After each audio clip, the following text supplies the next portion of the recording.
Hey everyone, welcome to the Dill Pickle Movie Network. Pardon my voice, it's been a long week of performing, and I'm trying to rest it, keep it easy, keep it mellow. But this is a perfect opportunity for me to sit down and go through an updated Oscar predictions video because let's be honest, it has been a while since I made my first, like way too early Oscar predictions, and so much has happened since. I mean, Sinners being like this huge story, this huge movie that kind of took the world by storm, wasn't even in most of my predictions last time. I believe I was predicting it for like cinematography, and that's it. So the fact that it is now one of those films that's going to probably get up to 10 nominations is really exciting. And then having seen what the festivals have done, we're obviously at the end of the post festival season. Obviously, we still have New York Film Fest coming up, but we kind of finished the big ones like TIFF, obviously Cannes Film Festival, Venice. Telluride. So we have a lot of festivals to go off of and to kind of see and gauge not just the audience responses to these films, but the critic responses and the responses from the industry itself, seeing what films are getting standing ovations, seeing which films the studios themselves want to put more of their backing into. So we're going to be looking at all the categories today, or all the main categories. We're still not looking at the shorts just because I don't have enough information on them. But let's start with the big one, which is Best Picture. Now, what's very interesting about Best Picture is One Battle After Another and Hamnet were my number 1 and 2 back when we did this way back when. And actually, throughout the few months leading up to this video, I kind of put them lower in my ranking because the trailer for One Battle After Another came out and I was like, this doesn't necessarily seem like an Oscar player. It seems like a really fun, really entertaining movie by PTA, but it doesn't feel very prestige. And then Hamnet, a lot of people were saying, well, Chloe Zhao with Eternals not performing well. I just don't know if she's as much of a darling. Maybe Hamnet is just going to be a little too sad, a little bit too emotionally manipulative. And I kind of bought into a lot of what people were saying to where I kind of bumped them both down into like the 9, 10, 11, 12 slot on my list. But having now reheard everyone's praises for these two films, this is your definitive number 1 and 2. And I would say Sinners is a very close number 3. And now Sinners, I just talked about it earlier, like a huge phenomenon. It's definitely getting in here. But I do think these two having such big festival presences or late premieres later in the year, I think it's just going to keep them a little bit more relevant than Sinners at the very end of the year. Sinners is still going to be the one that a lot of people are going to put as their number 1 favorite film of the year. But I think Hamnet having that festival run and winning the TIFF prize for Audience Award, despite being this very heavy, very sad drama, also probably being the front runner for an acting prize or two, and then One Battle After Another, also being Paul Thomas Anderson, this overdue filmmaker who has never won an Oscar, and this is the chance to award him, to award his career. I just think, One Battle After Another could have an Honora or an Oppenheimer moment where it just picks up all the big awards back to back, just because they want to award someone in the industry that they really love, like they did with Christopher Nolan, like they did with Sean Baker, like they did with Bong Joon-ho, even though he hadn't been nominated for a bunch with Parasite. They love kind of celebrating one filmmaker's work all in one night. Sometimes the wealth is distributed pretty well, but I could also see a world where One Battle After Another, if it's as good as people are saying it is, which I've heard raves. David Ehrlich said it's the best studio film since he's been reviewing films. I mean, these are not praises to be taken lightly. So if it is just that undeniable, then I think it could win. The only other thing with Sinners is also it is the same studio as One Battle After Another. So that's 2 Warner Brothers films. They're both going to get in. They're both going to be top dogs. But I think the fact that One Battle After Another is this huge film from a huge filmmaker that has been nominated over and over again and is overdue for a win, I could see Warner Brothers putting a little more attention to that campaign than the Sinners campaign. Also because I don't think Sinners needs much of a campaign to get nominated because it's such a phenomenon already with audiences and critics. But those are the top 3. I mean, that is kind of your definitive top 3. From here on out, this could be kind of shuffled around any which way.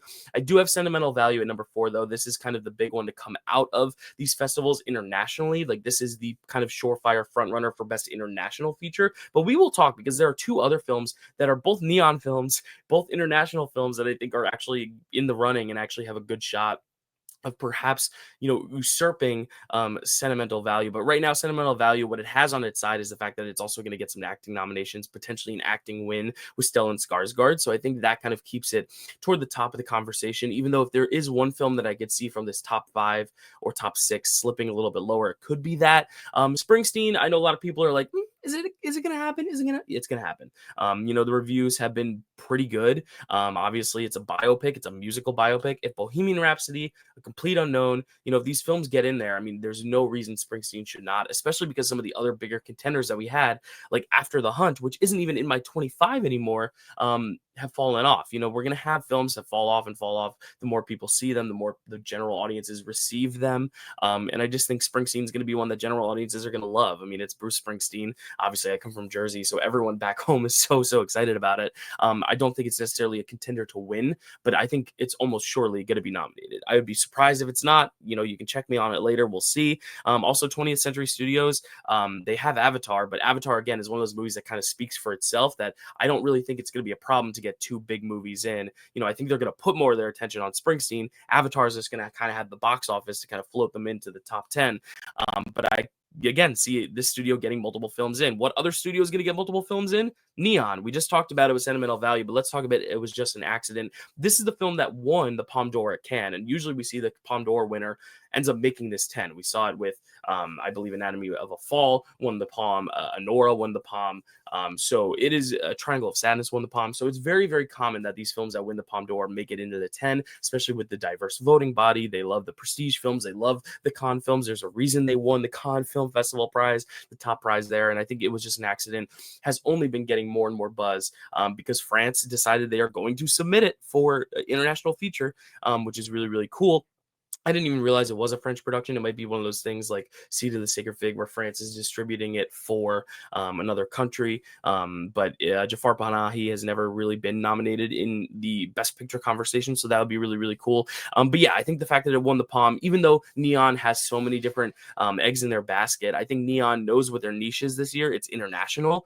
You'll see Life of Chuck is all the way down to 25. That was going to be Neon's big player, but they decided to put it in the summer and not market it at all. And it didn't really go over well with audiences. People liked it, but it just wasn't seen by a lot of audiences. The box office was so bad that I don't think Neon has an English language film that is going to be their top contender. So they're going to be looking at these international films.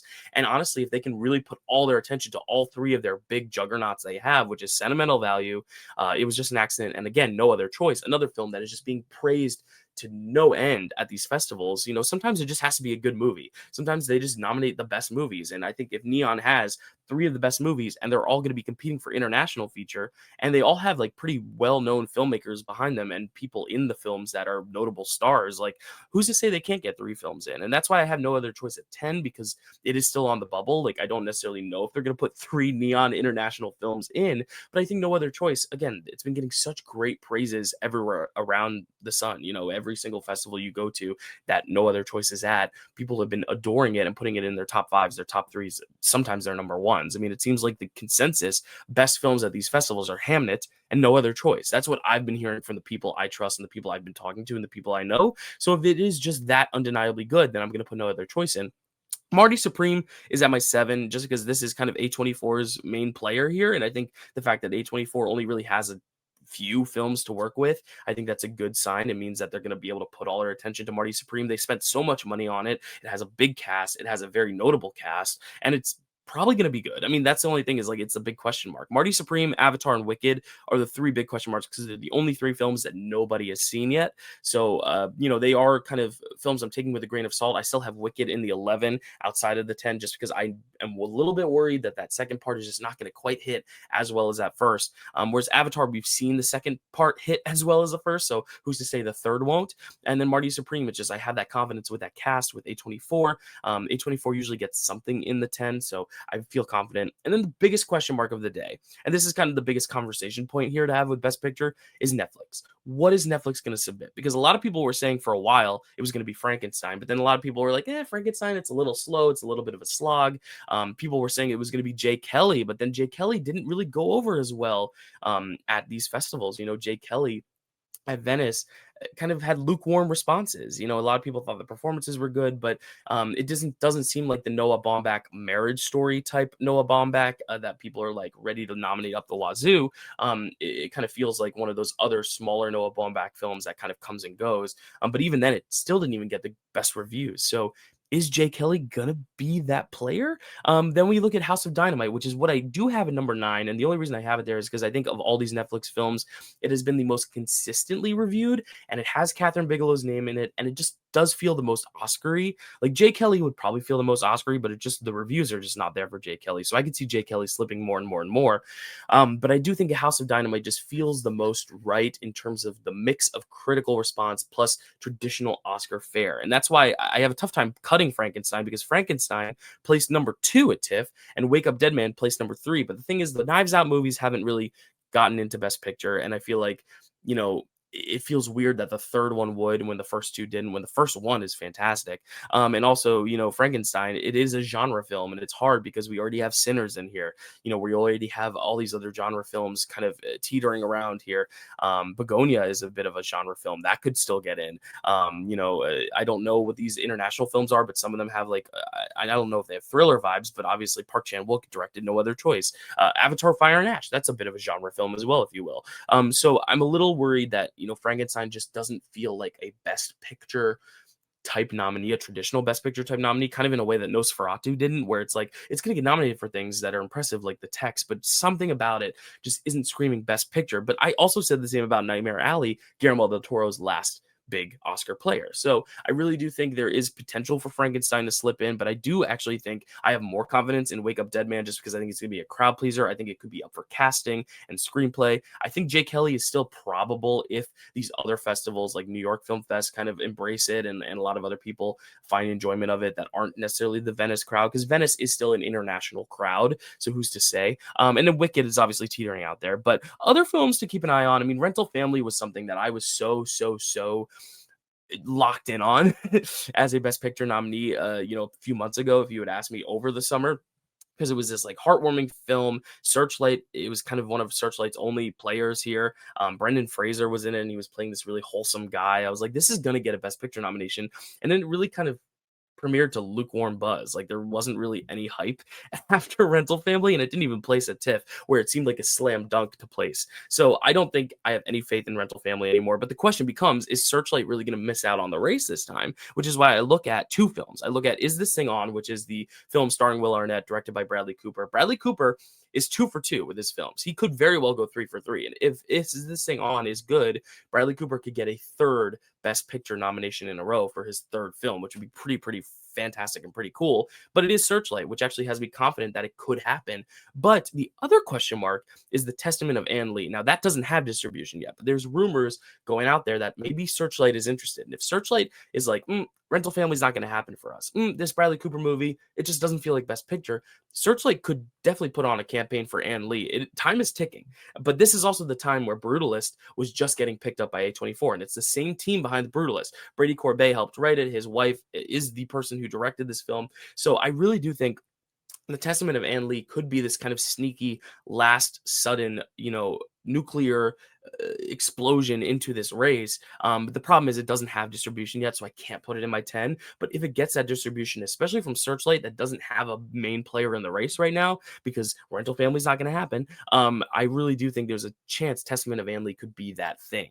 But looking at some other titles, I mean, The Smashing Machine, Dwayne Johnson's going to be campaigning hard this Oscar season. The question is the film going to come along? And I just think A24, they have Marty Supreme. If Marty Supreme is for some reason really, really bad and reviews are really, really terrible for it, then I could see The Smashing Machine getting in, because A24 is well, all our chips are in. It won the director prize at Venice, which is really cool. But I'm not necessarily super confident that this Safdie brother film is going to get in. I think the other Safdie brother film, I just realized now they're both Safdie brother films from A24. I did not even realize that. But yeah, Marty Supreme, Smashing Machine. Let's see what brother wins. I think they're feuding anyway, so that'll be kind of spicy when the Oscar season rolls along. But Ballad of a Small Player is another Netflix potential. Train Dreams, but again, these just feel a little too small. Edward Berger obviously has gotten in for Conclave and for All Quiet on the Western Front, but Ballad of the Small Player is just not getting the reviews that those films got. Train Dreams is getting the reviews that those films got, but it just seems a little low profile. But if Netflix is like, hey, this is the best movie we got, then maybe they will push Train Dreams, even though it is a little rare for a Sundance film now to kind of make it all the way to Oscar night. I mean, we saw it a few times with like Coda and things like that. But nowadays, I just don't know if Train Dreams, because Netflix also has these big high profile films from Guillermo del Toro and Noah Baumbach and Catherine Bigelow. I just don't know if Train Dreams is going to be the one to do that. I put an enemy here because Daniel Day-Lewis is looking at a potential nomination. Ella McKay, just because it kind of looks like your classic Oscar bait of the 90s, even though I don't think it's going to happen here. And then very low here, I have Die My Love, just because it seems like Die My Love is dying out. It doesn't even, I don't even know if it's coming out this year anymore. They had some really last minute reshoots. Apparently things weren't necessarily working for them, but who's to say? I mean, this is another one that I feel like, audiences saw at Cannes and people liked it, but I think it's getting some reshoots. So we haven't really seen the final version yet. And maybe that one's going to be a lot better. Who knows? Maybe it could jump up. Movies distributing it, and they did a good job with the substance. We'll see. And then The Life of Chuck. I have the slightest part of me in the very back of my head that's saying, well, no film that has ever won TIFF has ever missed the Oscar. But the problem is it won TIFF last year. So it's already been a whole year. I don't think it's going to happen. I think Hamnet won TIFF and is going to get in. But Life of Chuck, it won the top prize at TIFF, but I sadly think it's going to break the streak just because it just has had zero buzz. And I actually am about to watch that today. So we'll have to see what I think of it. I'll give you my thoughts next time I'm on here. I'm planning to do a summer wrap-up video, even though it's way past the summer. I'm just catching up on so many summer films. But yeah, Life of Chuck is slipping. And I think the next time we do this, sadly, it won't be here anymore. And that's the same for like Sorry Baby, F1, Highest to Lowest. These films that were coming out in the summer that had kind of good buzz, but just are not enough to crack into the Best Picture 10. And it sucks for Sorry Baby, especially because I really like that film, but I just don't think it's likely for that film. But let's move on to director now. Obviously, the top four actually are the top four for Best Picture. Paul Thomas Anderson, I mean, this is the time to give him his Oscar. He could win it for writing, and then they could give Chloe Zhao the win for director. I think it's between those two, though. I think those two are going to be like high above winning all the critics' prizes. Chloe Zhao obviously steamrolled her season when she was up for Nomadland, so we could see that happen with Chloe Zhao because Hamnet seems a little bit more like the critics-friendly movie, but Paul Thomas Anderson's Paul Thomas Anderson, and this could be his Christopher Nolan moment because Christopher Nolan also kind of swept that season. So I think it might not be a sweep. I think we could see them splitting. Ryan Coogler, again, if you had asked me a few months ago, I would have said he would have probably swept. But the thing is, Ryan Coogler is going to be a first-time nominee here. And the other two, I think, Chloe Zhao is a well-respected name. She's won before. Paul Thomas Anderson is overdue. Whereas Ryan Coogler is just kind of getting into the race. So I think Ryan Coogler's time will come in the future. But this is going to be his big breakout moment, which I'm really, really excited for. Then Joachim Trier for Sentimental Value. They always love their international directors, especially when they have gotten films in the past, which, The Worst Person in the World was nominated for some Oscars a few years ago. So I think he's going to come along the ride here. And then Jafar Panahi. I mean, he directed the Cannes Best Palme d'Or winner. So I think there's a very good chance that he's also along for the ride. I mean, they love their international directors. And last year we got Coralie Farge and we got Jacques Audiard for Emilia Perez. So I think there's a chance we could get two here. And I think it could very well be for Sentimental Value. And it was just an accident. But I think Park Chan-wook could also get in for No Other Choice. I have him there at the 7. Obviously, the other Best Picture players are in play here. Just Josh Safdie for Marty Supreme. Even though it's not in my 10, I have Yorgos Lanthimos for Begonia, because if Begonia does get into Best Picture, he could very well come along for the ride because they just like him now and they respect him a lot. Scott Cooper, I'm not necessarily very confident in, but Springsteen is going to be a big deal. So I think it's going to be at least teetering around there. We did see that surprise nomination for James Mangold, which is why I have Scott Cooper there, because you never know if that biopic is going to get some directing prizes or nominations. Catherine Bigelow, Guillermo del Toro, those are like the two Netflix players. Which one's going to get in to the 10? That's why they're both there, because, they could very well come along for the package. Mona Fasvold for Testament of Anne Lee, if it gets picked up, I mean, her man Brady Corbet did the same thing last year. We'll see if she could do it this time. And then kind of slipping down, Edward Berger and James Cameron, these names that obviously are going to be in the conversation, but I just don't see it happening. Same as John M. Chu. I mean, he didn't get nominated for the first one. I don't think the second one's going to be as good as the first one. So there you go. But dropping out of the predictions, Luca Guadagnino, I just think After the Hunt is pretty much dead at this point. The reviews weren't that good. That feels like The Sun of this year. Remember that movie, The Sun, that came out with Hugh Jackman, and everyone was like, oh, Florian Zeller, he's back after The Father. That kind of felt like what After the Hunt is, where it's like, there's some good acting, but the reviews just aren't that that good. So I'm going to kind of drop it from most of my predictions altogether, except for maybe Julia Roberts, which we'll get to in literally a second. But Mike Flanagan, yeah, there's no way he's getting in for the Life of Chuck, sadly. And then Spike Lee for Highest to Lowest. It's just not going to be his year for Best Director. But he does have he does have a writing prize, Spike Lee. So that's at least a consolation. He already has won an Oscar, but he will get his directing Oscar someday. I have faith. But let's move on to Best Actress. And this is where I did say Julia Roberts is still there for After the Hunt, but she was my number one. Now she's my number 7 because there's a new number 1 here, and it is Jessie Buckley. I have no doubt in my mind that Jessie Buckley is going to get nominated, and I have very little doubt that she's not going to win. Like, I've been hearing so many raves about her performance, and having read Hamnet, I did read the book recently. This is a meaty role that I think if you have a great actress doing a great job in this role, giving a great performance, like this is the type of performance that wins you an Oscar. And I do think Jessie Buckley, of any of the acting prizes right now, I am most locked in, most confident. And it's also because there aren't a lot of other Best Picture players with women leads. I mean, One Battle After Another doesn't have a woman lead. Sinners doesn't have a woman lead. So you're looking at these films. I mean, Hamnet is going to be a Best Picture frontrunner, and it does have a great central female performance. So I think that's going to be a no-brainer. But Renate Reinsve is going to be close. I mean, she's going to pick up some critics' prizes, I'm assuming. I mean, Sentimental Value is still a very well-beloved film. It seems like most of the attention, though, for that film is going to Stellan Skarsgård more so than Renate Reinsve, which is why I think she's going to get nominated, but not necessarily be in the winning contention. Emma Stone for Begonia. This is interesting because I didn't have Begonia in my 10, but she is just someone who is so well-respected. And I feel like her past few performances with Yorgos Lanthimos, I mean, Poor Things got her a win. The Favorite got her nominated. I mean, Kinds of Kindness was its own thing, but I do think if she's giving a really stellar performance here for Begonia, she could be kind of Begonia's lone representation here and still get in. I think it's very, very likely. I think Begonia is still going to be on the radar for people. It's just not going to quite make it to the 10, but that's not to say that she's not going to get nominated because she is Emma Stone and she's giving, what I've heard is, a great performance. And again, the slim pickings of like different Oscar films. I mean, look at all those runners up. Like If I Had Legs, I'd Kick You, Hedda, Die My Love, Long Day's Journey into Night, Eleanor the Great, Christie, Ella McKay. These are not films that are getting nominated for Best Picture. So it's really going to be hard to find like real hot top heavy contenders from these Best Picture movies, which is why I think people like Emma Stone are going to get in, whether their movie gets in or not. Same as Amanda Seyfried. I don't think Ann Lee's going to get in for picture, but I think she could get in. I mean, she's doing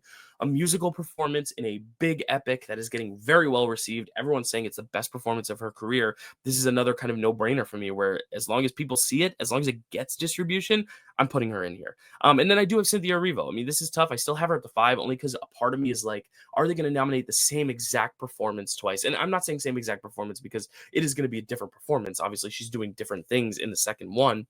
But it is a film that was, kind of shot all together. They were filmed back to back. The character is the same. It is the same portrayal. She's playing the same character as before. And that doesn't really happen. We've never really seen that. Even when people were like, it's going to happen with Joker, it didn't end up happening with Joker. And I'm not going to say Wicked for Good is going to be Joker. I think people are going to really like it. But I do worry that maybe they're just not necessarily itching to give her another acting nomination for the same role they did last year, when they're going to give her a song nomination. She's going to probably win for Best Song. So Cynthia Erivo is still on the bubble, though, but I do have her at number 5 just because also the biggest contenders are slipping off, like Die My Love, After the Hunt. These are movies that aren't as big prominently as they were when I made the last video. So like, I don't think Julia Roberts is a lock anymore, even though she could still probably squeak in. Rose Byrne, this feels like the really cool like critics pick, but the thing is the critics are all going to go for Jessie Buckley and Renate Reinsve. So I worry that Rose Byrne, I'm just wondering where her support is going to come from. I think she could have a Demi Moore kind of moment, like The Substance, where a lot of people are just championing it, and then people start to catch on for a really cool performance. But I also worry that this film is just a little too small. It's not going to have as many eyes on it. But looking at the rest of the list, Tessa Thompson for Hedda, her time is overdue. This is a really good meaty role for her. Obviously, Jennifer Lawrence and Jessica Lange, June Squibb, these beloved figures, and then some newcomers: Sydney Sweeney, Emma Mackey for Ella McKay. And Ava Victor for Sorry Baby. These new names that I think could get nominated in future years, but maybe not this year. I just don't necessarily see a path for a ton of them, but I am keeping them all in my 15 because you never know, especially with Ann Lee. Maybe it won't get distribution. Maybe Wicked for Good will somehow be really bad. I don't think it will, but we have to keep these spots open for some of these other names to get in. But I think the actress race, it's very top heavy. I think it's very likely that Jessie Buckley and Renate Reinsve are kind of like battling it out all year, and then everyone else is kind of just like fishing for those nominations. I think this could be a category where like the Globes, Critics' Choice, BAFTA are all different. Like we have completely different categories, completely different performances nominated in each one. And I think that's going to keep it exciting. Like, I think it's going to be fun when we see these kind of surprise performances pop up here and there, that we're like, oh, are they a contender? Are they a contender? Kind of like we were with supporting actress last year, where we'd have Jamie Lee Curtis pop up in the BAFTA and we'd be like, whoa, what's happening? So we're going to move on now to Best Actor, where I did for a while kind of doubt the Leo thing, but now I'm thinking about it. I'm like, if this movie is Paul Thomas Anderson's best movie ever, like the best movie ever, and it's getting nominated for everything, it's winning everything, why wouldn't he win as well? I mean, this is the Oppenheimer thing of like, why would Cillian Murphy be the one thing that doesn't win here? And I think Leonardo DiCaprio, yes, he's won before, but the thing with Leo, the reason he doesn't get nominated, he didn't get nominated for Killers of the Flower Moon. The reason he didn't get nominated is because he didn't really campaign for it. He didn't really care to get nominated. He cared about the film, but he didn't want to like necessarily be the face of that film because he wanted the indigenous people in that film to speak for themselves and to be the face of that film. And Scorsese as well. He wanted Scorsese to be the face of the film. Here, Leo's on every press junket. Leo's doing Jimmy Fallon for the first time in like 25 years or whatever. So I think the fact that Leo is doing so much to promote this film means that Leo has passion for it and Leo wants this. I feel like this is something where Leo's like, I'm going to fight for this. Like, I'm ready to campaign now, because we haven't seen this campaigning since like The Revenant, where Leo was really out there trying to like make himself the face of this film. And I think that's going to really serve him well. Obviously, he's a veteran people love. There are some newcomers that I think are going to be really exciting to nominate. Obviously, Timothée Chalamet, got nominated last year, came so close to winning, and like has another taste of victory here with Marty Supreme, and he could very well win. I mean, if they want to give Timothée Chalamet his Oscar now, but I also think it's funny that like Timothée Chalamet, people are saying he's like the new Leo in the sense that he's just going to keep getting nominated until he's in his 30s or 40s and then finally win. And I think it'd be funny if Timothée Chalamet lost again to Leo. You're losing to all these greats like Adrian Brody and Leonardo DiCaprio. I think it'd be funny for Timothée Chalamet's overall Oscar journey and Oscar story if he keeps losing to all these legends like these legends did before, like Leo did for so many years.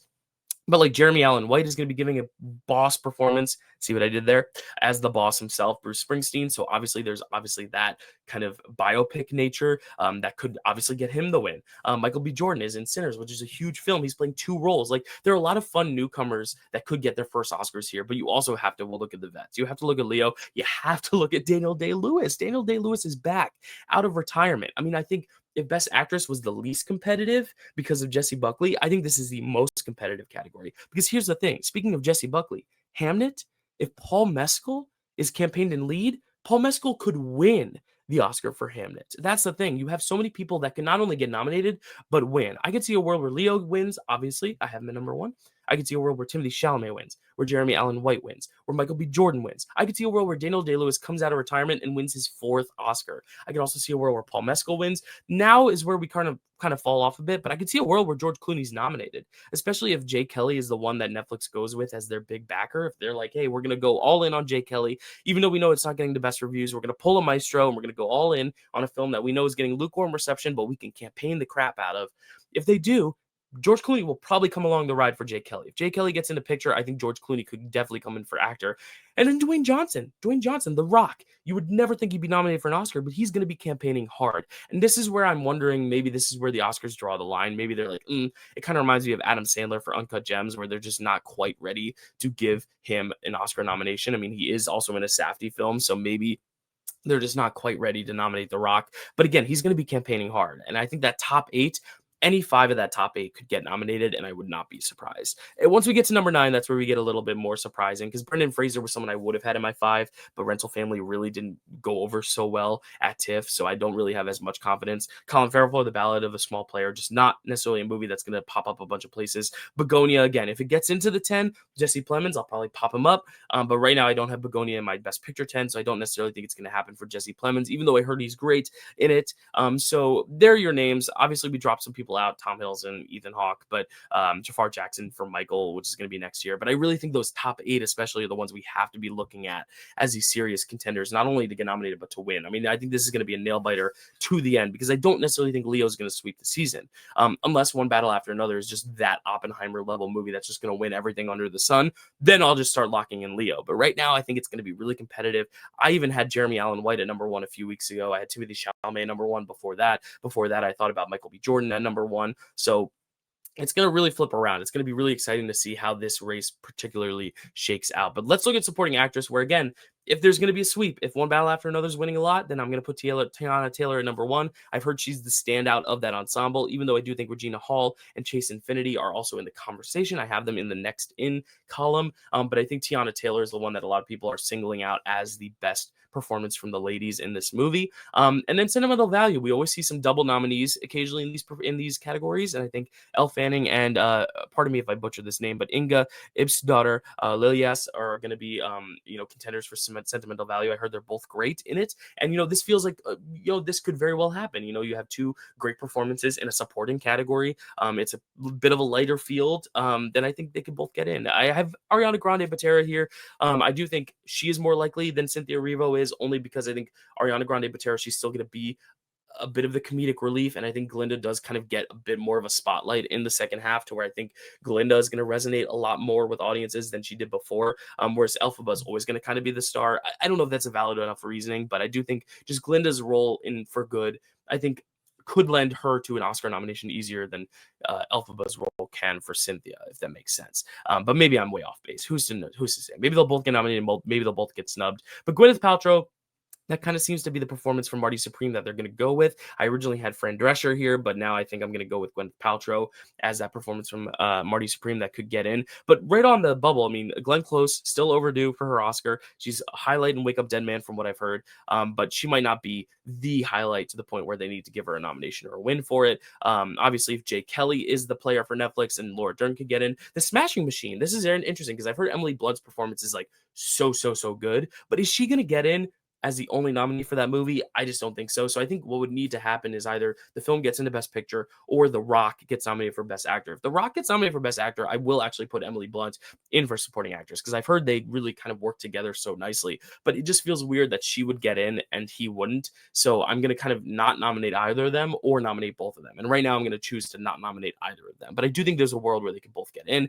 The biggest talk of this category, though, is Amy Madigan for Weapons, because she's giving a performance as obviously a scene stealer. A lot of people are leaving the film talking about her performance. I think her performance is pretty good. I have a lot of friends that are like going over the moon for her performance, which is so fun to see for her, especially because I'm a big fan of hers.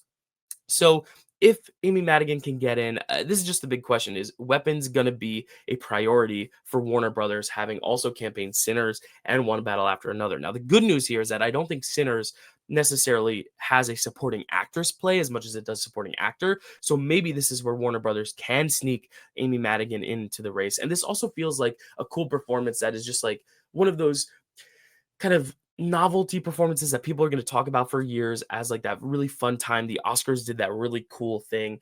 It really does have the potential to be that. My only worry is just that like it is that performance. It is a genre performance, and we very rarely see that happen in the horror genre in like a supporting performance like this. I mean, Demi Moore got in for Best Lead, but even then, like The Substance had a little bit more of a prestige to it, whereas Weapons is a summer horror blockbuster, which is not to dismiss it, but in the eyes of the Academy, they might not view it on the same level of prestige as like The Substance was, which was a film that premiered at Cannes, for example. Like The Substance went to Cannes Film Festival, whereas Weapons was just kind of this big summer hit. But Sinners was also a big horror hit that just hit theaters and became a phenomenon. So we will see what happens with Amy Madigan, but I am keeping my eye out for her. She's going to kind of creep up the list until it's either like, we have to cut her sadly, or you know what, this is actually going to happen. And I could see either one happening. Jennifer Lopez for Kiss of the Spider-Woman, very buzzy performance out of Sundance. Didn't really pick up steam after that. Jamie Lee Curtis, you always got to be on the lookout for her, because who's to say she might very well sneak in there. Emily Watson, her part in Hamnet, having read the book, I don't think it's enough to get a nomination, but she does have a few scenes where she could be this year's Fableman's performance with Judd Hirsch, where she kind of has one scene and just completely steals the show. That could very well happen. And then Wunmi Mosaku for Sinners. If they are going to get a performance in, I think it's going to be her. It's not going to be Haley Steinfeld. So keep your eye out for her. But I think right now, I definitely feel good about Tiana Taylor. I definitely feel good about at least one of the two women from Sentimental Value, if not both, getting in. And I do still feel really good about Ariana Grande Botera. I do think she, for some reason, I feel more confident with her nomination than Cynthia Erivo's, and I really don't know why. Maybe it's the song thing. Maybe because I'm really banking on Cynthia Erivo winning the EGOT for Best Song. But we'll get to Best Song in a bit. Let's move on to supporting actor. As I said, Paul Mescal could go lead, could go supporting, which is why I have him at number 2 here because I have no idea. But I do think Stellan Skarsgård has been kind of the consensus number 1 for a little while now for sentimental value. We'll have to see because I also heard Sean Penn is unreal in one battle after another. But the thing is, Sean Penn's won before, Stellan has not. So I think that's kind of where I have a little bit of an edge for Stellan Skarsgård to win this over Sean Penn. Jeremy Strong, though, he got in for The Apprentice. He has an even bigger, meatier, and more present role in a more present film here with Springsteen. So I think Jeremy Strong could be a contender. And then Adam Sandler.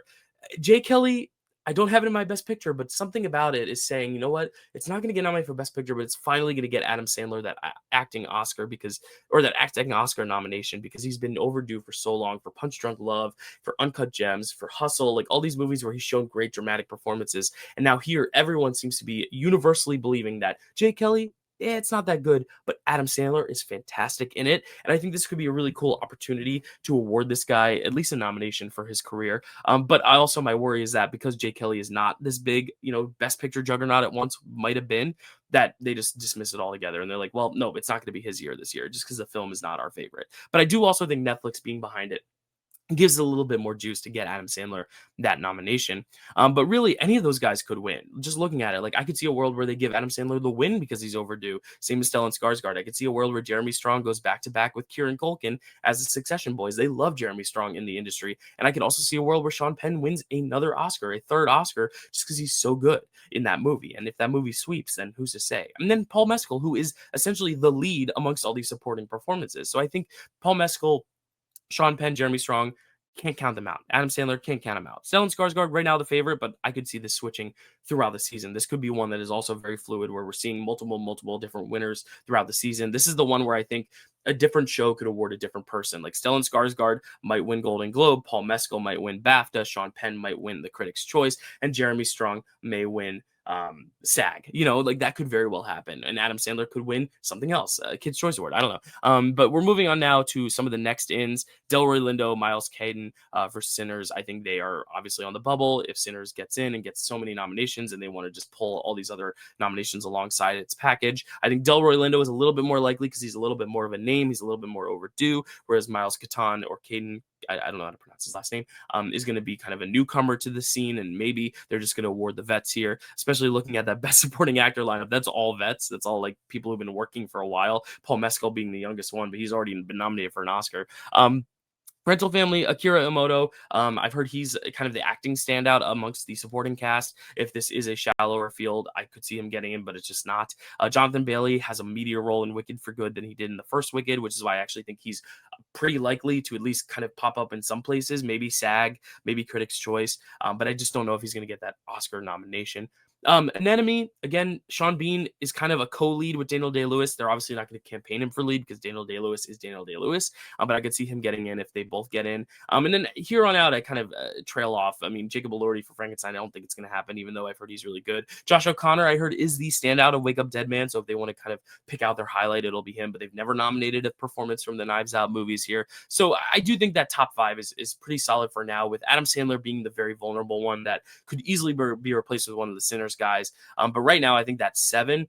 Outside of that 7, I don't really see any of these guys getting nominated quite yet. And it would really take a big surprise to see any of them get in. But these next categories, I'm going to kind of rattle off pretty quickly. I mean, original screenplay, it's kind of the top 4 being these big Best Picture contenders: Sinners, Sentimental Value, Marty Supreme. It was just an accident. I did put Jay Kelly in here because even though it's not in my predicted Best Picture 10, I still think Noah Baumbach is a respected writer, and I think he's still going to get his due somewhere. And this could be where they do award Jay Kelly a nomination. Maybe it picks up original screenplay and Adam Sandler, and that's your package. And then you have 2 nominations for Netflix for that film. I think that's kind of where I'm leaning toward. Rental Family, I am going to keep bumping down the list, unless for some reason Rental Family kind of comes out and has this big reappraisal by audiences. I think Rental Family is kind of dying out. I think Weapons, this could be a kind of fun place for it to sneak through if, let's say, Jay Kelly is just a non-existent thing. Weapons could very well sneak through. But I think right now that's going to be my top 5. After the Hunt is completely out of here. That movie is just not getting the reviews it needed. As for adapted screenplay, I mean, One Battle After Another, this is kind of where I'm a little bit more confident. in it winning over something like Hamnet, even though Hamnet I think is the better source material. I mean, that book literally destroyed me. I just finished reading it. I kind of want to read it again because it was so cathartic and so amazing and so emotional and so beautiful. But again, I think One Battle After Another, this is the opportunity to give Paul Thomas Anderson the win. If he's not going to win director, this is where they're going to make sure he wins. And yes, he could win both this and director. I have him winning both this and director, but they don't want to risk it. They don't want to risk messing it up and not giving him another Oscar. So I think they're going to definitely give him screenplay just to be like, we're giving you an Oscar, period, point blank. There you go. But then I also think he's going to win director as well. But Begonia, again, Yorgos Lanthimos, it's not in my 10, but I think Yorgos Lanthimos is a well-respected writer. He's not actually the one who wrote this film, but his films are well-respected for their writing. So I think he's going to get in, or sorry, Begonia is going to get in. I keep reminding myself, it's not Yorgos Lanthimos writing the script, but Begonia is going to get in because his films are just very well-written.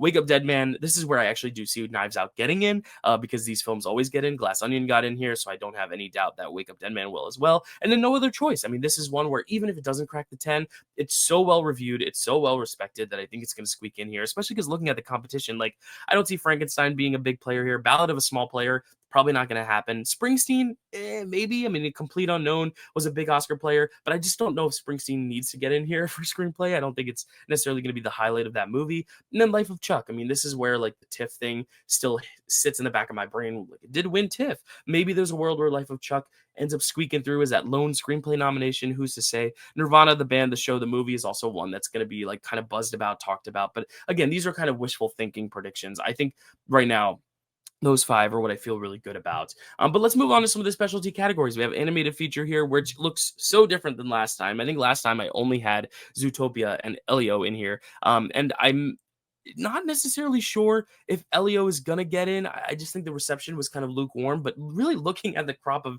animated films this year, there really isn't a ton to choose from. There's a lot of like more independent international stuff to choose from. Obviously, Arco from Neon, Little Amelie, or the character of Rain from G Kids. Those are getting good reviews. I think Zootopia 2 is going to get in just because it's probably going to be a big box office hit as well. It's coming out late in the year. The real story, though, is K-pop Demon Hunters, because that's going to be the number one. And I think it's so cool that in a year where, you don't really have these big, huge films from all these huge, big studios, this Netflix K-pop horror hybrid musical fantasy phenomenon kind of takes the world by storm. I think it's really cool to get a film like that, have a story like that, pick up another nomination, probably for best song.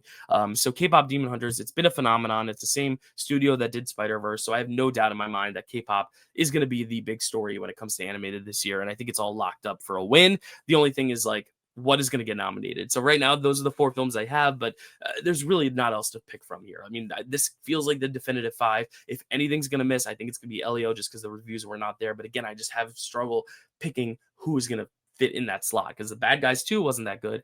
Animal Farm got delayed. That sneakers movie is a non-existent starter. So I really just don't know what's going to be in that place. So right now I have Elio in my 5. That's my 5. I don't feel confident about it. It's not a very passionate year for animated features. Maybe those Neon and G Kids films are really great. I have to get around to seeing them. But let's move on now to Best Original Score, where here we go, another overdue name, Johnny Greenwood, One Battle After Another. This one I feel really confident in now, because if One Battle After Another keeps sweeping and gets all these big awards, I think Johnny Greenwood is going to finally get his. Ludwig Göransson for Sinners, Max Richter for Hamnet. These are not just 2 great films that are going to be nominated for a lot, but their scores are highlights of their films. Sinners especially, it's about the music. So I really could see that being a world where Sinners gets recognized because music is such a part of its DNA. And then Alexandre Desplat, I mean, Frankenstein, Guillermo del Toro, his scores always do pretty well here. As for that 5th slot, I did kind of toy around with a lot of different options. Begonia's score, I mean, Yorgos Lanthimos, his films always have really interesting, unique scores. Marty Supreme obviously could have a really good score behind it. We just haven't heard it, so we don't know. And Hans Zimmer is always a great name to keep around in the bubble, but I ultimately went with Daniel Bloomberg. He won last year. He was a favorite of the Academies last year for The Brutalist. He's back with the same team making a different movie, The Testament of Anne Lee. Again, it's just a question of, is this film going to get distribution? If this film gets distribution, I think he could get in. One of the other names that I wanted to keep here just for fun is Michael Giacchino for The Fantastic Four. It's a long time since we've had like a real good superhero theme, and I think he actually created a real great theme with that film. I don't really like the film very much, but that theme, that musical anthem, Fantastic Four, is really prominent. It's really prominent throughout the film. So if they're going to give like kind of fun, kind of one-off nomination to something, that could be it. But I'm not necessarily getting my hopes up there too hard, but let's move on to best original song, which I think is the most exciting category of the night. I'm so excited because last year was such a bad best original song category, but this year I'm so excited because we have genuinely 6 contenders and only 5 slots. Because Diane Warren has to get in there, and Diane Warren made a song for a documentary about herself. Like, she's getting in. I don't know if it's for the song Relentless or the song Dear Me. That's still up in the air, but she's gonna get a song nomination, which makes 4 slots for 5 songs. We're gonna see both those Wicked songs get in. I mean, Ariana Grande and Cynthia Erivo both have original songs that they co-wrote with Stephen Schwartz, who wrote the musical Wicked. I would be shocked if if those songs are A, not good, and B, don't get nominated. It just feels like one of those things that even if Wicked doesn't get as many nominations as it did last time, like the fact that you can nominate music from Wicked, they're gonna do it. And I also think Cynthia Erivo being on the cusp of an EGOT, No Place Like Home, if that song wins, she will have an EGOT. I think that's undeniable. So that now we have 3 slots. I lied to you from Sinners. I mean, Sinners is all about the music. I don't see how that doesn't get in. And then Golden from K-pop, that is the song of the summer. That's a song that I'm bumping every single night in the shower. I'm listening to that song. So like that seems like the definitive 5. But then Bruce Springsteen has a biopic coming out, and he's apparently writing a song for that biopic. The only reason I don't have Bruce Springsteen in this 5 is because it's not guaranteed that this is happening. It's just kind of a rumor. We haven't had confirmation. We haven't heard the song yet, but there's very likely a chance that he's going to write a song for his own movie, which makes me think, I'm like, what's going to miss? And if K-pop Demon Hunters, if Golden misses that Oscar nomination, I'm going to be furious because it's such a good song and it's from such a celebrated movie, a big phenomenon of the summer. But looking at this bubble, no pun intended, because girl in the bubble's here. Like, it's really hard to figure out which of these songs is going to drop if that Bruce Springsteen song gets in. Like, Relentless, I don't see a world where Diane Warren misses for the first time in years because of her own documentary. That'd be crazy. Maybe Sinners is the one that falls off. Maybe I Lied to You misses, but I just don't see that happening. That's such an amazing song, and this movie is so about its music. This is going to be a category to watch for. This is going to be a nail biter because Golden feels like the Natu Natu of the year, but like those Wicked songs feel like the La La Land songs of that year, where it's just like undeniable. Like, those are going to be the 2 songs. But then Sinners, there's just something so cool about giving that the win too. I don't know. Maybe Diane Warren's going to win her overdue Oscar. Who knows? I am just so impatient to find out how this category is going to shake out because it is going to be a fun one to watch to the very end. But look, let's move on to cinematography. Obviously, Sinners, Hamnet, Frankenstein, One Battle After Another. It's kind of the same titles popping up here and here and here and here. Frankenstein, especially, it's not going to be in my best picture 10 yet, but it is going to be one that is just going to be so gorgeous to look at. I do think Sinners is the front runner, though, because it is one of the only films this year to be shot on that 70 millimeter for that IMAX ratio. I think One Battle After Another was as well, but not all with IMAX cameras. I think there were some digital cameras used as well. But Sinners, I mean, that is just a gorgeous movie. So many great uses of landscapes and the great use of that barn, and lighting, and obviously that one sequence, that one take pan with the music in the barn sequence. I think that sequence in particular is going to get it its win, even though I think Hamnet is also going to be a pretty gorgeously photographed movie as well. So we can't count out Hamnet. And then for my 5th one, for my wild card, I put Nouvelle Vague in there, which is going to be the Richard Linklater film about Jean-Luc Godard and him filming Breathless. The reason I put it in there, it's in black and white, and these other films don't have black and white. Sinners is in color, Hamlet's in color, Frankenstein's in color, One Battle After Another's in color. We not always, but we very rarely see a film. A crop of nominees where there's not at least one black and white film in the mix. So I do think Nouvelle Vague is going to be. Nouvelle Vague. I don't know. Tell me how to pronounce it, French people. Please help me out.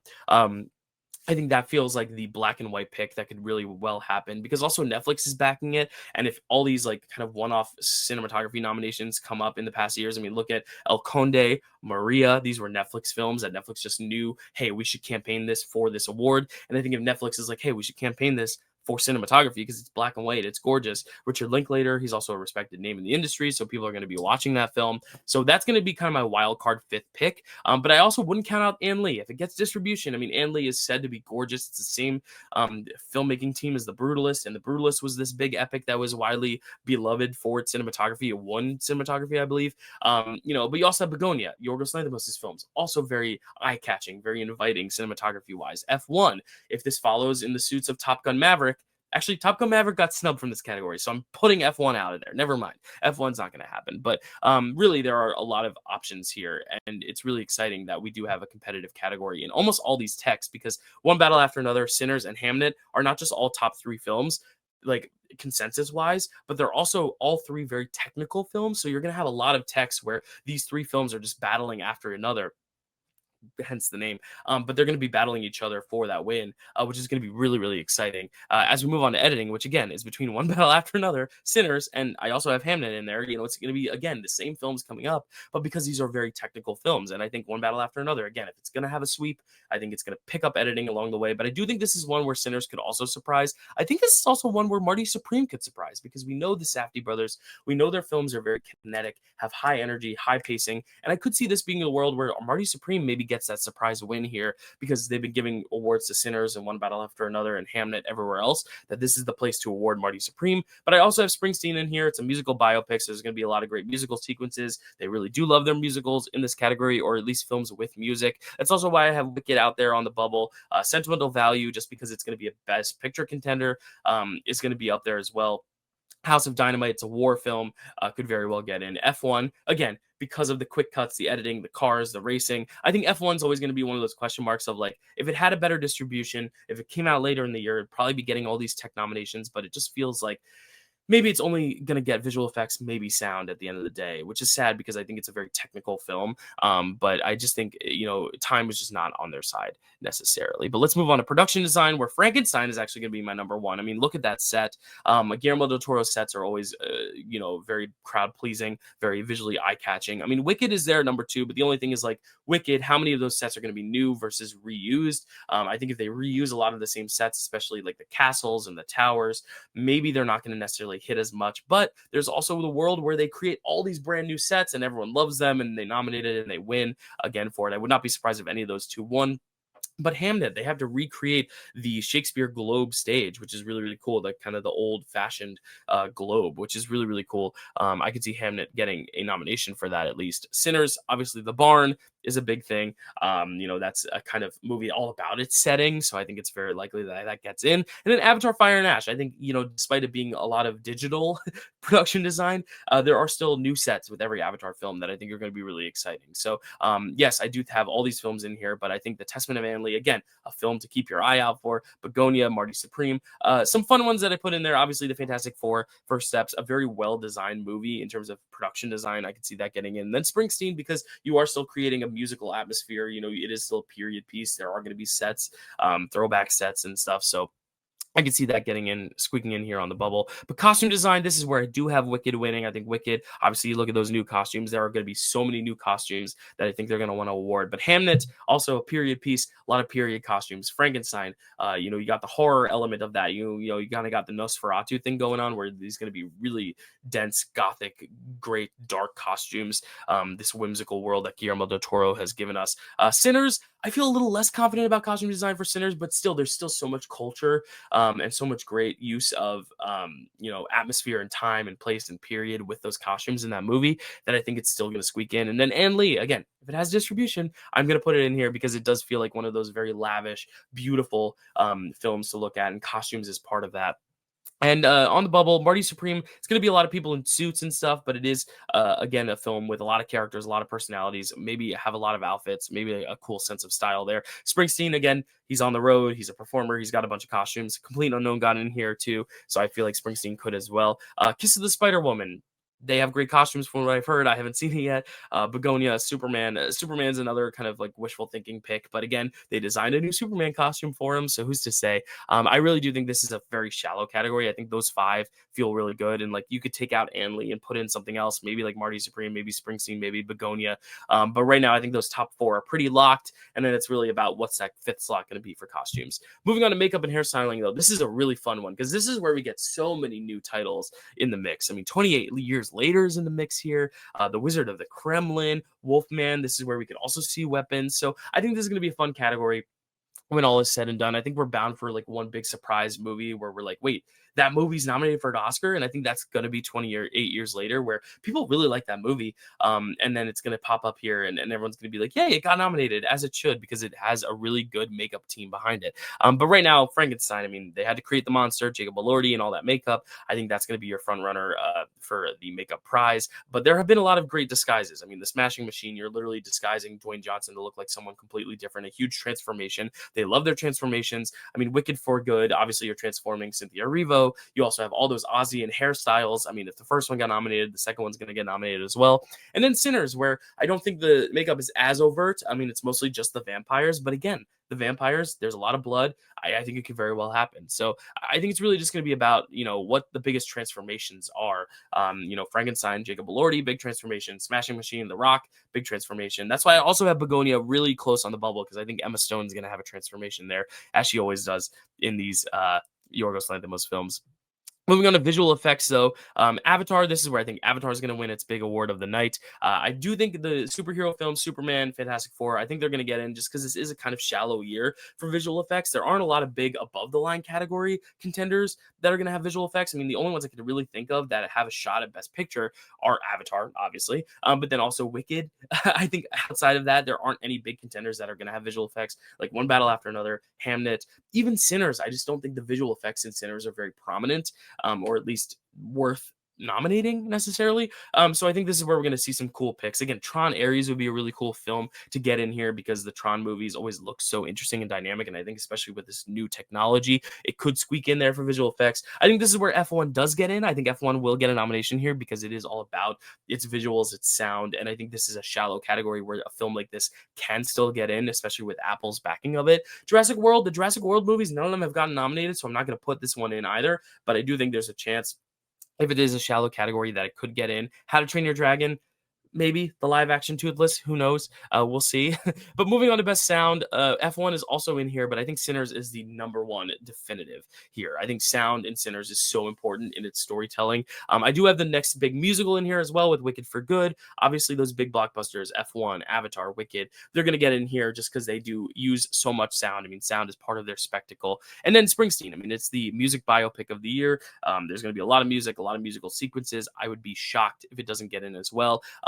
Really, this 5 feels so secure. I mean, Frankenstein is kind of teetering out there. Mission Impossible always has some interesting sound stuff going on. But the further we get down the line, the further and further we go away from confidence. Like Warfare, Tron Ares, Testament of Anne Lee. Like, these are movies that I'm like, it could happen, but I just don't think it's going to happen. But this 5 feels right to me. If anything, maybe I should bump F1 down because F1 is just the least present film of these all. Maybe F1 would be, kind of swapped in for Frankenstein. But F1, it just feels like a racing movie with cars going vroom vroom. It just seems like such a no-brainer for a sound nomination. So that's what I'm going to go with for best sound. Now we have a new category, best casting, which is really fun. I really love the lone screenplay stat, but I think Wake Up Dead Man is going to kind of ruin that here because I think just that cast is so excessive and so many big names, so many great names. But I'm very curious to see if the casting category, if it's going to be more of, hey, we're awarding the best just cast of names. Like, the more people you have, these big stars, we're going to award that. Or are they going to go for like that single casting choice? Like, you discovered this person, you discovered this performance. And that's where I struggle, Is it going to be like Springsteen, where it's like, you cast Jeremy Allen White as Bruce Springsteen, way to go, here's your Oscar? Or is it going to be like, oh, Sinners, you had this actor, this actor, this actor, this actor, this actor. And I really don't know which way they're going to go. Because like something like The Smashing Machine is another example of like, you cast The Rock, like that is the award right there, but it's just for The Rock. Whereas something like One Battle After Another, it's Leo, it's Tiana Taylor, it's Regina Hall, it's all these different people. So it's going to be very interesting to see where the casting category goes, and also if they stay kind of in this best picture mold, because if they really stay within the best picture mold, it's going to kind of make for another predictable kind of precursor to kind of add to the mix with like editing and writing and directing. I'm hoping we actually get some very unique nominations in casting. I don't necessarily know if we are going to. I think the most unique we would get is like Wake Up Dead Man, which in retrospect does not feel very unique for casting. So I'm really hoping we do get to see something really fun, really special and really exciting play out in the casting category, but it could just be as straightforward as picking some big best picture contenders and then putting a movie by Netflix with a huge notable cast in there as well. But I do have Sinners at number 1, One Battle After Another at 2. I just think the Sinners cast has a few more discoveries of new talents or revived careers and talents, or just putting actors in very interesting roles you wouldn't be used to seeing them in, that I have the edge over One Battle After Another. Also because One Battle After Another is going to win so much, and Sinners is going to win so much, so this could just be one that they give to Sinners instead of One Battle After Another, and then they'll trade off for the next time. But Springsteen is going to be my number 3 again because of that discovery of Jeremy Allen White as Springsteen. Not discovering him necessarily because he's obviously been working and won awards for the Bear for years, but just kind of being like that's the guy to play Springsteen. I think that's going to be awarded. Marty Supreme, very interesting because there's so many great actors in that thing. Fran Drescher, Gwyneth Paltrow. You have Mr. Wonderful from Shark Tank in that movie. That could be controversial. That could prevent it from getting this award. But I also think just the fact that the Safdies just have such an interesting casting method and they cast so many different types of personalities and actors. I definitely think that could get in. And then Wake Up Dead Man is my number 5. But look out for Wicked because Wicked is a big question mark. It's a sequel. So like none of this was cast for the second movie. It was all cast for the first one, but this category didn't exist for the first one. So maybe they're going to award Wicked a nomination here to be like, hey, this is for casting both films. This is kind of like a career award. But if we're looking at just the second film, obviously the second film, all the characters were just pulled from the first one. So maybe they're not even going to be eligible for casting. We'll find out. But sentimental value, obviously, it's going to be a contender for a lot of big acting prizes. Same as Hamnet, same as Jay Kelly. I really don't know how this category is going to go. It's a big mystery. And until we get like a precursor, which we don't really have, I guess SAG, unless we see this first year of Oscars, we'll have to gauge it by this first year and see how that goes and see how that shapes future years to come. I think this is going to be a category that's going to be impossible to predict, but I'm kind of at peace with it right now and kind of accepting of it just because no one's going to be good at predicting this because we just don't know what the Academy is going to do. But finally, rounding it out, we're going to round it out with international and documentary. International, look at that. All neons. And I think Neon had a really cool strategy this year. They said, you know what? Life of Chuck didn't work out for us. Let's acquire every single international contender here under the sun. Right now, my top 5 are all neon films. And not because they're neon films. They just happen to be neon films. But sentimental value, it was just an accident. No other choice. I have my Best Picture 10. So they're definitely in there. But The Secret Agent, it also won some prizes at Cannes. It also is very, very well received. It's also produced by Neon now. It's distributed by Neon. And then Syrah, which I heard is also really, really good. I mean, the fact that all these films are coming out of Neon is just so funny. Neon's definitely going to get a win here. It's just a matter of which film they get a win for. And then documentary. These are kind of the same ones I had last time. The Perfect Neighbor, 2,000 Meters to Andrivka, Mr. Nobody Against Putin, and Seeds. I added a new title here, Put Your Soul on Your Hands and Walk. I just think that is getting a little bit more buzz than what I had here before, which is Andre is an Idiot, which is a documentary I saw at Sundance, but I haven't heard a lot of buzz about it since in terms of distribution. So this is the 5 I'm going to go with, even though I haven't seen any of them. I'm very excited to see them and see how that shapes up. But here we go. We are an hour on the dot, so I'm finally wrapping up my predictions. Thank you for watching. I will be giving another predictions probably at the end of the year before the Golden Globe nominations come out, kind of as we're kind of going into the official start of Oscar season, or maybe like right after the Golden Globe nominations come out. We'll have to see. But it's very fun that we have all these contenders and such heavy contenders. I mean, one battle after another could very well sweep, but the fact that we have Hamnet as this critical darling that is just being so well loved from both critics and audiences, the fact that we have Sinners, still this big phenomenon from earlier in the year, the fact that we have all these international films like Sentimental Value and No Other Choice, and it was just an accident. I mean, this is such a cool year. And the blockbusters, we have Wicked, we have Avatar, we're going to also see, Marty Supreme. What is that going to bring? We haven't even seen that yet. That's going to be in December. We have a big biopic with Springsteen. I mean, this is going to be a really fun year to cover. And I could already see Chad and I doing Picture This in a few months and just being like, what is our number one? We have no idea, because right now I'm like so anticipating so many great films, and I love so many of the films I've already seen this year. So I'm really excited to see how this year shakes out. I'm excited to finally see Avatar and Wicked and Hamnet and One Battle After Another, which I'll hopefully get to next week. We're going to have our fingers crossed for that one. But thank you so much for watching this video. Let me know down below what your predictions are. Pardon my voice. It's a little croaky this morning, but I wanted to get this video out there for you all to enjoy. So thank you so much, and we'll see you next time.